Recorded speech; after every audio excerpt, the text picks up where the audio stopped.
Alright, guys, I'm going to read chapter 14 of Harry Potter and the Chamber of Secrets. Okay, it's called Cornelius Fudge.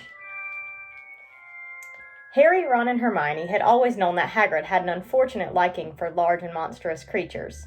During their first year at Hogwarts, he had tried to raise a dragon in his little wooden house, and it would be a long time before they forgot the giant three-headed dog he'd christened Fluffy.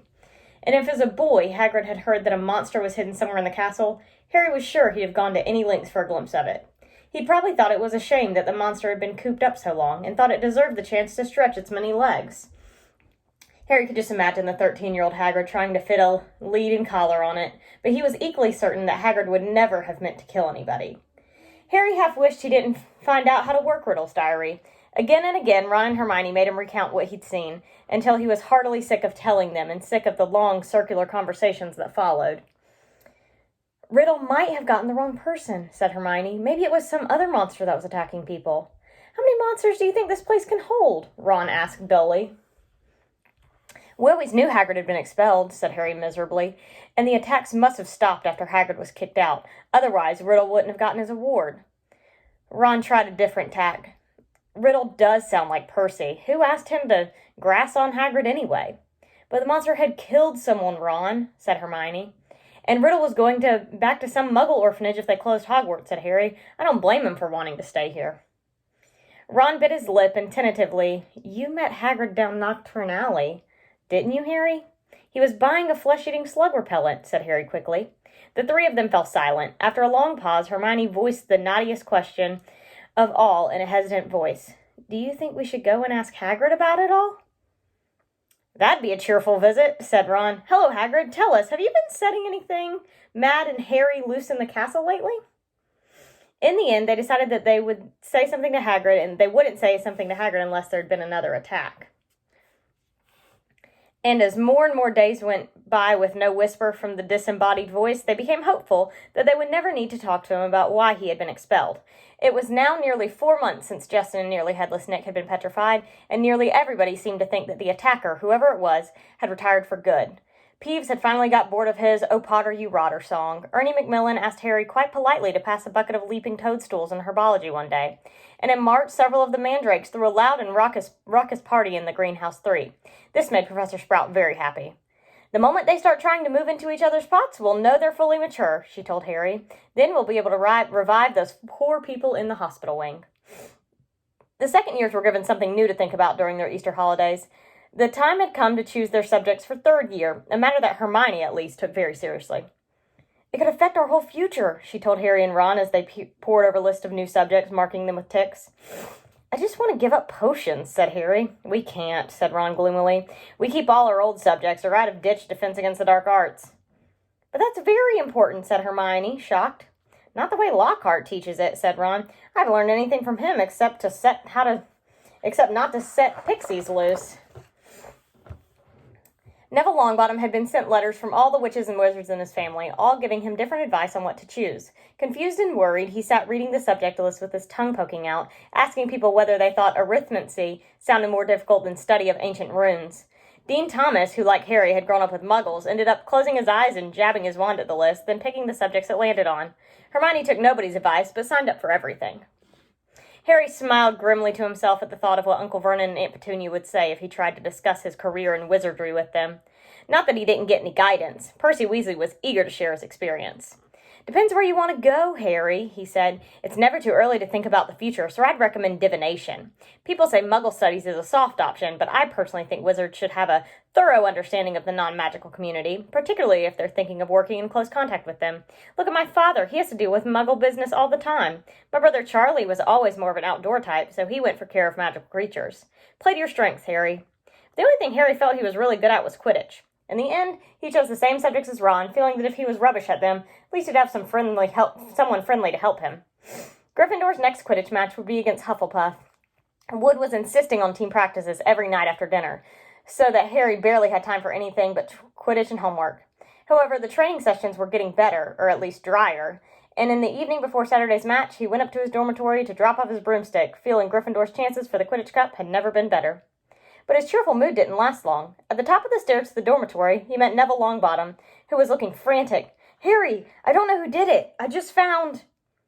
Watching Harry fearfully, Neville pushed open the door. The contents of Harry's trunk had been thrown everywhere. His cloak lay ripped on the floor, the bedclothes had been pulled off his four-poster, and the drawer had been pulled out of his bedside cabinet, the contents strewn over the mattress. Harry walked over to the bed, open-mouthed, treading on a few loose pages of Travels with Trolls. As he and Neville pulled the blankets back on his bed, Ron, Dean, and Seamus came in. Dean swore loudly. "What happened, Harry?" "No idea," said Harry, but Ron was examining Harry's robes. All the pockets were hanging out. "Someone's been looking for something," said Ron. "Is there anything missing?" Harry started to pick up all the things and throw them into his trunk. It was only as he threw the last of the Lockhart books back into it that he realized what wasn't there. "Riddle's diary is gone," he said in an undertone to Ron. "What?" Harry jerked his head towards the dormitory door, and Ron followed him out. They hurried down to the Gryffindor common room, which was half empty, and joined Hermione, who was sitting alone reading a book called Ancient Runes Made Easy. Hermione looked aghast at the news. "But only a Gryffindor could have stolen. Nobody else knows our password." "Exactly," said Harry. They woke the next day to brilliant sunshine and a light, refreshing breeze. "Perfect Quidditch conditions," said Wood enthusiastically at the Gryffindor table, loading the team's plates with scrambled eggs. "Harry, buck up there. You need a decent breakfast." Harry had been staring down the packed Gryffindor table, wondering if the new owner of Riddle's diary was right in front of his eyes. Hermione had been urging him to report the robbery, but Harry didn't like that idea. He'd have to tell a teacher all about the diary and how many people knew why Hagrid had been expelled 50 years ago. He didn't want to be the one who brought it all up again. As he left the Great Hall with Ron and Hermione to go and collect his Quidditch things, another very serious worry was added to Harry's growing list. He had just set foot on the marble staircase when he heard it yet again. "Kill this time. Let me rip. Tear." He shouted aloud, and Ron and Hermione both jumped away from him in alarm. "The voice," said Harry, looking over his shoulder. "I just heard it again. Didn't you?" Ron shook his head, wide-eyed. Hermione, however, clapped a hand to her forehead. "Harry, I think I've just understood something. I've got to go to the library." And she sprinted away up the stairs. "What does she understand?" said Harry distractedly, still looking around, trying to tell where the voice had come from. "Loads more than I do," said Ron, shaking his head. "But why's she got to go to the library?" "Because that's what Hermione does," said Ron, shrugging. "When in doubt, go to the library." Harry stood, irresolute, trying to catch the voice again, but people were now emerging from the Great Hall behind him, talking loudly, exiting through the front doors on their way to the Quidditch pitch. "You'd better get moving," said Ron. "It's nearly 11, the match." Harry raced up to Gryffindor Tower, collected his Nimbus 2000, and joined the large crowd swarming across the grounds, but his mind was still in the castle, along with the bodiless voice. And as he pulled on his scarlet robes in the changing room, his only comfort was that everyone was now outside to watch the game. The teams walked onto the pitch to tumultuous applause. Oliver Wood took off for a warm-up flight around the goalpost. Madam Hooch released the balls. The Hufflepuffs, who played in Canary Yellow, were standing in a huddle, having a last-minute discussion of tactics. Harry was just mounting his broom when Professor McGonagall came half marching, half running across the pitch, carrying an enormous purple megaphone. Harry's heart dropped like a stone. "This match has been cancelled," Professor McGonagall called through the megaphone, addressing the packed stadium. There were boos and shouts. Oliver Wood, looking devastated, landed and ran towards Professor McGonagall without getting off his broomstick. "But Professor," he shouted, "we've got to play! The cup! Gryffindor!" Professor McGonagall ignored him and continued to shout through her megaphone. "All students are to make their way back to the house common rooms, where their heads of houses will give them further information. As quickly as you can, please." Then she lowered the megaphone and beckoned Harry over to her. "Potter, I think you better come with me." Wondering how she could possibly suspect him this time, Harry saw Ron detach himself from the complaining crowd. He came running up to them as they set off towards the castle. To Harry's surprise, Professor McGonagall didn't object. "Yes, perhaps you better come too, Weasley." Some of the students swarming around them were grumbling about the match being cancelled, others looking worried. Harry and Ron followed Professor McGonagall back into the school and up the marble staircase, but they weren't taken to anybody's office this time. "This will be a bit of a shock," said Professor McGonagall in a surprisingly gentle voice as they approached the hospital wing. "There has been another attack, another double attack." Harry's insides did a horrible somersault. Professor McGonagall pushed the door open, and he and Ron entered. Madame Pomfrey was bending over a sixth-year girl with long curly hair. Harry recognized her as the Ravenclaw they'd accidentally asked for directions to the Slytherin common room. And on the bed next to her was... "Hermione," Ron groaned. Hermione lay utterly still, her eyes open and glassy. "They were found near the library," said Professor McGonagall. "I don't suppose either of you can explain this?" This was on the floor next to them. She was holding up a small circular mirror. Harry and Ron shook their heads, both staring at Hermione. "I will escort you back to Gryffindor Tower," said Professor McGonagall heavily. "I need to address the students in any case." "All students will return to their house common rooms by 6 o'clock in the evening. No student is to leave the dormitories after that time. You will be escorted to each lesson by a teacher. No student is to use the bathroom unaccompanied by a teacher. All further Quidditch training and matches are to be postponed. There will be no more evening activities." The Gryffindors, packed inside the common room, listened to Professor McGonagall in silence. She rolled up the parchment from which she had been reading and said in a somewhat choked voice, "I need hardly add that I have rarely been so distressed. It is likely that the school will be closed unless the culprit behind these attacks is caught. I would urge anyone who thinks they might know anything about them to come forward." She climbed somewhat awkwardly out of the portrait hole, and the Gryffindors began talking immediately. "That's 2 Gryffindors down, not counting 1 Hufflepuff," said the Weasley twins' friend Lee Jordan, counting on his fingers. "Haven't any of the teachers noticed that the Slytherins are all safe? Isn't it obvious all this stuff's coming from the Slytherins? The heir of Slytherin, the monster of Slytherin. Why don't they just chuck all the Slytherins out?" he roared to nods and scattered applause. Percy Weasley was sitting in a chair behind Lee, but for once he didn't seem keen to make his views heard. He was looking pale and stunned. Percy's in shock," George told Harry quietly. "That Ravenclaw girl, Penelope Clearwater, she's a prefect. I don't think he thought the monster would dare attack a prefect." But Harry was only half listening. He didn't seem to be able to get rid of the picture of Hermione lying on the hospital bed as though carved of stone. And if the culprit wasn't caught soon, he was looking at a lifetime back with the Dursleys. Tom Riddle had turned Hagrid in because he was faced with the prospect of Muggle orphanage if the school closed. Harry now knew exactly how he felt. "What are we going to do?" Ron said quietly in Harry's ear. "Do you think they suspect Hagrid?" "We've got to go and talk to him," said Harry, making up his mind. "I can't believe it's him this time, but if he set the monster loose last time, he'll know how to get inside the Chamber of Secrets, and that's a start." "But McGonagall said we've got to stay in our tower unless we're in class." "I think," said Harry more quietly still, "it's time to get my dad's old cloak out again." Harry had inherited just one thing from his father, a long and silvery invisibility cloak. It was their only chance of sneaking out of the school to visit Hagrid without anyone knowing about it. They went to bed at the usual time, waited until Neville, Dean, and Seamus had stopped discussing the Chamber of Secrets and finally fallen asleep, then got up, dressed again, and then threw the cloak over themselves. The journey through the dark and deserted castle corridors wasn't enjoyable. Harry, who had wandered the castle at night several times before, had never seen it so crowded after sunset. Teachers, prefects, and ghosts were marching the corridors in pairs, staring around for any unusual activity. Their invisibility cloak didn't stop them from making any noise, and there was a particularly tense moment when Ron stubbed his toe only yards from the spot where Snape was standing guard. Thankfully, Snape sneezed at almost the exact same time Ron swore. It was with relief that they reached the oak front doors and eased them open. It was a clear, starry night. They hurried towards the lighted windows of Hagrid's house and pulled the cloak only when they were right outside his front door. Seconds after they had knocked, Hagrid flung it open. They found themselves face to face, with him aiming a crossbow at them, Fang the Boarhound barking loudly behind him. "Oh," he said, lowering the weapon and staring at them. "What are you two doing here?" "What's that for?" said Harry, pointing at the crossbow as they stepped inside.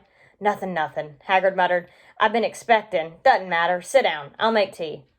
He hardly seemed to know what he was doing. He nearly extinguished the fire, spilling water from the kettle on it, and then smashed the teapot with a nervous jerk of his massive hand. "Are you okay, Hagrid?" said Harry. "Did you hear about Hermione?" "Oh, I heard all right," said Hagrid, a slight break in his voice. He kept glancing nervously at the windows. He poured them both large mugs of boiling water, he had forgotten to add tea bags, and was just putting a slab of fruitcake on a plate when there was a loud knock at the door. Hagrid dropped the fruitcake. Harry and Ron exchanged panic-stricken looks and threw the invisibility cloak back over themselves and retreated into a corner. Hagrid checked that they were hidden, seized his crossbow, and flung open the door once more. "Good evening, Hagrid." It was Dumbledore. He entered, looking deadly serious, and was followed by a second, very odd-looking man. The stranger was a short, portly man with rumpled gray hair and an anxious expression. He was wearing a strange mixture of clothes, a pinstripe suit, a scarlet tie, a long black coat, and pointed purple boots. Under his arm he carried a lime-green bowler. "That's Dad's boss," Ron breathed. "Cornelius Fudge, the Minister of Magic." Harry elbowed Ron hard to make him shut up. Hagrid had grown pale and sweaty. He dropped into one of the chairs and looked from Dumbledore to Cornelius Fudge. "Bad business, Hagrid," said Fudge in rather clipped tones. "Very bad business. Had to come. 4 attacks on Muggleborns? Things have gone far enough. The Ministry's got to act." "I never," said Hagrid, looking imploringly at Dumbledore. "You know I never, Professor Dumbledore, sir." "I want it understood, Cornelius, "That Hagrid has my full confidence," said Dumbledore, frowning at Fudge. "Look, Albus," said Fudge uncomfortably. "Hagrid's record's against him. Ministry's got to do something. The school governors have been in touch." "Yet again, Cornelius, I tell you that taking Hagrid away will not help you in the slightest," said Dumbledore. His blue eyes were full of a fire that Harry had never seen before. "Look at it from my point of view," said Fudge, fidgeting with his bowler. "I'm under a lot of pressure. Got to be seen doing something. If it turns out it wasn't Hagrid, he'll be back and no more said. But I've got to take him. Got to. Wouldn't be doing my duty." "Take me?" said Hagrid, who was trembling. "Take me where?" "For a short stretch only," said Fudge, not meeting Hagrid's eyes. "Not a punishment, Hagrid, more a precaution. If someone else is caught, you'll be let out with a full apology." "Not Azkaban," croaked Hagrid. Before Fudge could answer, there was another loud rap on the door. Dumbledore answered it. It was Harry's turn for an elbow in the ribs. He'd let out an audible gasp. Mr. Lucius Malfoy strode into Hagrid's hut, swathed in a long black traveling cloak. Smiling a cold and satisfied smile, Fang started to growl. "Already here, Fudge," he said approvingly. "Good, good." "What are you doing here?" said Hagrid fiercely. "Get out of my house!" "My dear man, please believe me, I have no pleasure at all in being inside your, do you call this a house?" said Lucius Malfoy, sneering as he looked around the small cabin. "I simply called at the school and was told that the headmaster was here." "And what exactly did you want with me, Lucius?" said Dumbledore. He spoke politely, but the fire was still blazing in his blue eyes. "Dreadful thing, Dumbledore," said Mr. Malfoy lazily, taking out a long roll of parchment. "But the governors feel it's time for you to step aside. This is an order of suspension. You'll find all 12 signatures on it. I'm afraid we feel you're losing your touch. How many attacks have there been now? 2 more this afternoon, wasn't it? At this rate, there'll be no Bunkleborns left at Hogwarts, and we all know what an awful loss that would be to the school." "Oh, now, see here, Lucius," said Fudge, looking alarmed. "Dumbledore suspended? No, no. Last thing we want just now." "The appointment, or suspension, of the headmaster is a matter for the governors, Fudge," said Mr. Malfoy smoothly. "And as Dumbledore has failed to stop these attacks—" "Now look, Lucius, if Dumbledore can't stop them," said Fudge, whose upper lip was sweating now, "I mean to say, who can?" "That remains to be seen," said Mr. Malfoy with a nasty smile. "But as all 12 of us have voted—" Hagrid leapt to his feet, his shaggy black head grazing the ceiling. "And how many did you have to threaten and blackmail before they agreed, Malfoy, eh?" he roared. "Dear, dear, you know that temper of yours will lead you in trouble one of these days, Hagrid," said Mr. Malfoy. "I would advise you to not shout at the Azkaban guards like that. They won't like it at all." You can take Dumbledore," yelled Hagrid, making Fang the Boarhound cower and whimper in his basket. "Take him away, and the Muggleborns won't stand a chance. There'll be killings next." "Calm yourself, Hagrid," said Dumbledore sharply. He looked at Lucius Malfoy. "If the governors want my removal, Lucius, I shall, of course, step aside." "But—" stuttered Fudge. "No!" growled Hagrid. Dumbledore had not taken his bright blue eyes off Lucius Malfoy's cold gray ones. "However," said Dumbledore, speaking very slowly and clearly so that none of them could miss a word, "you will find that I will only truly have left this school when none here are loyal to me. You will also find that help will always be given at Hogwarts to those who ask for it." For a second, Harry was almost sure Dumbledore's eyes flickered towards the corner where he and Ron stood hidden. "Admirable sentiments," said Malfoy, bowing. "We shall all miss your, highly individual way of running things, Albus, and only hope that your successor will manage to prevent, killins." He strode to the cabin door, opened it, and bowed Dumbledore out. Fudge, fiddling with his bowler, waited for Hagrid to go ahead of him, but Hagrid stood his ground, took a deep breath, and said carefully, "If anyone wanted to find out some stuff, all they'd have to do would be to follow the spiders. That'd lead 'em right. That's all I'm saying." Fudge stared at him in amazement. "All right, I'm coming," said Hagrid, pulling on his moleskin overcoat. But as he was about to follow Fudge through the door, he stopped again and said loudly, "And someone will need to feed Fang while I'm away." The door banged shut, and Ron pulled the invisibility cloak off. "We're in trouble now," he said hoarsely. "No Dumbledore? They might as well close the school tonight. There'll be an attack in a day with him gone." Fang started howling, scratching at the closed door.